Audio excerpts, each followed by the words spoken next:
If you want something out of life, if you want to change yourself, if you want to acquire something, if there's some goal that you want to reach, that is really not easy as some people will make us feel. That living your dream, changing your behaviors, overcoming negative habits, it's challenging. It's hard. Most people go through life never discovering what their talents are. Most people never develop their talents. They have skills and abilities, but if you don't nurture them, if you don't develop them, they will never serve you. Your gifts can take you many places if you develop your gifts. Most of us don't like to do those things that come easy to us. I've always loved to talk to people. I decided, taking this advice, to develop my skills as a speaker.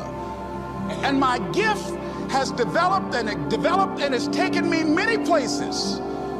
You have something that you brought to the universe, and that if you decide that my life deserves my developing this, what I do well, and becoming the best at it, and mastering myself, and seeing what I have within me, if you decide to drop your buckets where you are and develop your gifts, I grant you, you'll never ever be without. I grant you that your gifts will take you places that will literally amaze you.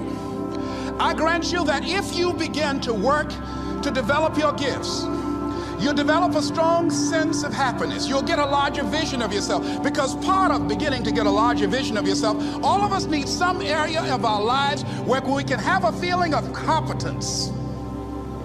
That people know when they think about this area, that's something you do. That you eat and sleep that, and that you do that, and people know it, and you know it, and you know that you know this. If you don't know anything else, you know this. Can you tell I know what I'm doing? Oh, hello. You know this. So you've got to work on it. When other folk are having a good time, you've got to have the strength of character to concentrate, to read, to digest information. If you decide in any particular area that you're concerned about, to make a conscious, deliberate, determined effort to read one book a month in that area, in 5 years, you'll be among the top 5% experts in the world. I read a minimum of 2 books a week. The average American reads only 1 book a year. If you decide that area that you love, that you are going to master that particular area, in this era of accelerated change, overwhelming complexity, and tremendous competition, as you begin to develop and expand your skills and your talents and your vision of yourself, you will always be in control of your destiny. The next thing is, whatever it is that you want to do, you want to do it massively. I have a friend who was telling me that his sales were down. I said, well, how many phone calls you make a day? He said, 25. I said, double them. Make 50 or 75 or 100. He said, oh man, that's just too much. I said, what do you mean too much? You behind on your bills? You talking about too much? You know one way to get back on your feet real quick is to miss 2 car payments? You talking about you're tired? There's no competition out here. Decide that you're going to push yourself. Most people won't do that. Most people give up on themselves easily. You know the human spirit is powerful. There's nothing as powerful. It's hard to kill the human spirit. They asked Benjamin Disraeli, a man who became the head of a country at a time when Jews were not allowed out after 10 o'clock. They said, how did you do it? How do you achieve against such great odds? He said, nothing can resist the will of a people that will stake even their existence on the extent of their purpose for good. That when you have a made-up mind, when you decide that you want to do something, I was reading something the other day, he said, the power to hold on in spite of everything, the power to endure, this is the winner's quality. The hunger, the ability to face defeat again and again without giving up. This is a winner's quality. You have that quality within you. When you're hungry, you don't care about the facts. You don't care about the odds. Doug Williams played for the Washington Redskins, quarterback. John Elway of the Denver Broncos in the Super Bowl. Everybody was talking about Elway. After the Super Bowl, when Doug Williams made a historic passing game, he asked him, said, how were you able, in spite of all the negative publicity saying that you couldn't win, how did you do it? He said, I ignored my critics. I just didn't pay any attention to them. I ignored myself because they kept on saying it so much. There were times I doubted whether or not I can do what I needed to do. There's a Doug Williams in everybody here. There's greatness in you. And you've got to learn how to tune out the critics outside and the critic inside. And since I'm going to do this, I'm going to harness my will. And I'm not going to let anything stop me. I deserve this. I'm going to do it until. And this friend, I told him, said, start increasing your calls. I said, I make 100 calls a day. I got a callus in my ear. My ear's kind of dark, you can't see it, but it's there.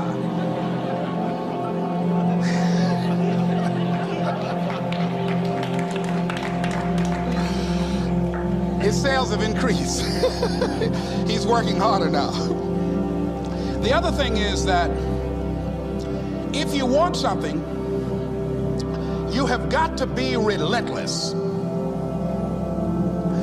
You've got to learn how to become resourceful. You've got to learn how to become creative. When crises strike in your life, and in the Chinese language, crises mean danger, but it also means opportunity. And this is an opportunity for you to grow. And you've got to be so relentless, regardless of what comes down the pike, that you're always looking for a way to get over, always looking for a way that you can break through, always looking for a way that you can win, always looking for a way that you can strike a telling blow. And pretty soon, I think there's some people watching us in the universe that say, wait, let's call a meeting over here. You know that guy Mustafa? Look at him down there. He won't stop. Just that fool don't know he can't get over. Look here. Why don't we do this? Let him go and let's mess with somebody else. Shit. Let him go on through.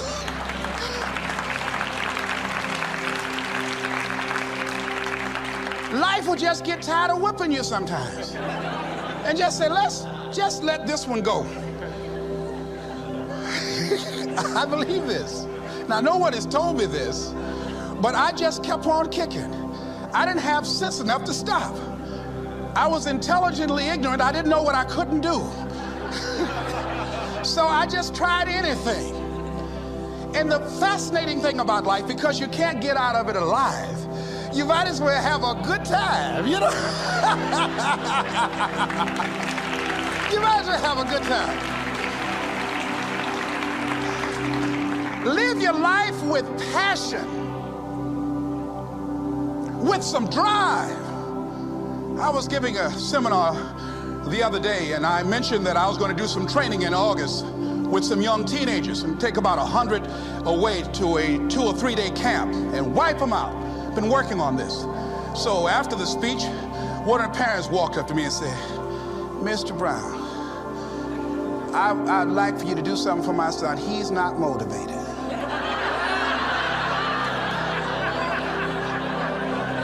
I said, I wonder why.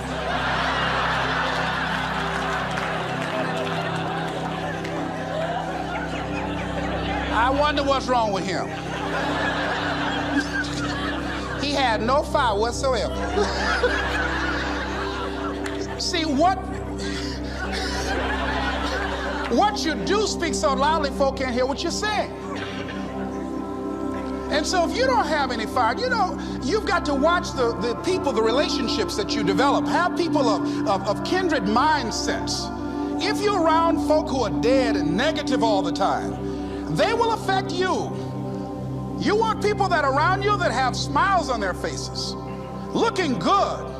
I was telling a group last week, Abraham Lincoln refused to hire a guy because of his face. They said, but the guy can't help it. He said, anybody over 30 is responsible for their face. If you have some depressing face looking at you every day, it affects your blood pressure. Keep these dead faces away from you. It's contagious. This is serious. So you've got to watch your countenance, watch your face, have an uplifted expression, watch your body posture. All of these things affect you psychically. You got to be the kind of person that you are fearless. Fearless. Folk leave fearless people alone. There's some people walk through a neighborhood and every dog in the neighborhood would bark at them.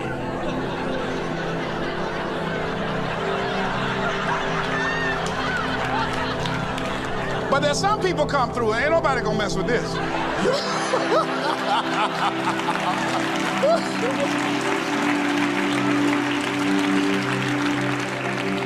You are unstoppable. And because you are unstoppable, because you've got power that you haven't even begun to use yet, you owe it to yourself to release your brakes. How many of you have the experience of pulling out of your driveway and you mashed on the accelerator and the car was just going, it couldn't move, and you mashed harder and it couldn't move, and then you discovered you had your emergency brakes on, and then you release those emergency brakes and it goes, choo. Have you ever had that experience before? Most of us go through life with our brakes on, holding back, not giving all that we have, not sharing all of ourselves. Most of us go to our graves still holding on rather than releasing it. What are some of those things that keep us from releasing it? Because of past experiences, past defeats, past pain. We look back, well, it didn't work out then. It probably won't work out now. Many people get confused their performances with who they are. I was reading Pat Riley, the coach of the Los Angeles Lakers.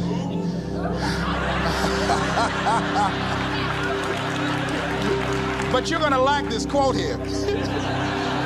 After the Trailblazers had blown them out of the water, and I'm sure he said this last night, they asked him, how do you feel? He said, tonight we were exposed for what we are right now.